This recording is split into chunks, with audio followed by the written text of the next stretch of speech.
Tanong para kay Lakika. Request ka, di ba? Oo, sige. Ano ang mapapayo mo sa nagkaroon ng mga anak na gusto rin ipagpatuloy yung lifestyle at isabay din ang diskarte? Ako kasi nung nagkaanak ako, natigil ko yung lifestyle ko at puro work na lang. Yup. Which is good pa din dahil para sa pamilya ko. Na-miss ko lang yung lifestyle ko nung binata pa ako. At dagdag question. May dagdag pa. Yeah, meron no? May dagdag. Sana may dagdag bayad din. Oo nga. Magbayad kayo kay D2P, guys. Lahat puro libre gusto eh. Pag, Hindi.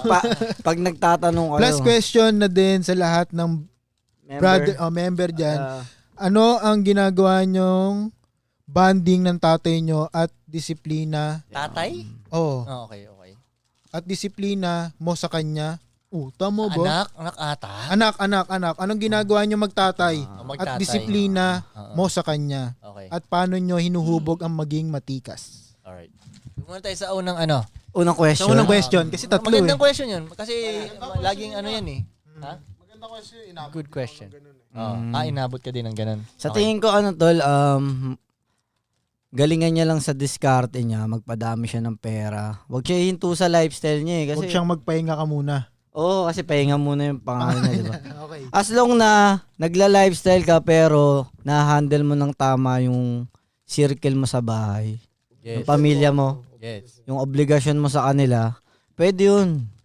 Wala naman sinabi na pag naging tatay ka, huminto ka ng lifestyle. Oo nga tuloy, yung nagtataka ko sa iba, bakit ang pinag-a-adjust nila yung lifestyle? Ang pwede namang i-adjust yung hustle, yung pera Kasi ba? parang, ganito yun, tol. Kunyari, ang gusto mo talaga yung lifestyle na ganun. Parang nightlife, ganun. Oo. Hihinto ka ba dahil nagkaanak ka lang? Oo. Parang, dahil dun, hindi ba pwedeng pagsabayin mo siya? Oo. Na-handle mo naman yung anak mo, yung pamilya mo. Hindi lang lifestyle ka pa rin. Win-win eh. Oo. Ang kinaganda pa nga dun, yung lesson na makukuha mo sa paggaganon mo, sa pagla-lifestyle mo, pwede mong ituro ngayon sa anak mo. Na, ganito, ganyan, sa edad mo ganito. Sama na tayo. Let's go! Lifestyle tayo. Di ba? Parang enjoy pa yun, tol. Siguro nga, Doon na yung banding nyo nun. siguro nga, kaya nangyayaring mag-a-adjust yung lifestyle. Kasi sa tanong bagong tatay, kailangan ko nang buhayin yung pamilya ko, kailangan ko nang mag-make money. Itatabi ko muna tong, kunyari, mahilig siya sa kotse-kotse. Huwag muna ako mag-kotse-kotse. Ay, siko-siko mo itong pamilya ko. Pero sa nakikita ko, kulang lang yung pera mo. Kulang lang yung pag-hassle niya, tol. Kulang yung hassle mo. Magsasacrifice ka tuloy ng lifestyle. So, sa akin, ang ipa-adjust mo is yung hassle mo. Afford mo pa rin gumawa ng lifestyle at buhay pa rin yung pamilya mo. Tsaka kung paano mo gamitin yung oras mo. Mm. Parehas lang naman tayo may 24 lahat eh. Bakit ako nakapag-nightlife pa? Ikaw hindi na, trabaho na lang, ganito, ganyan, di ba?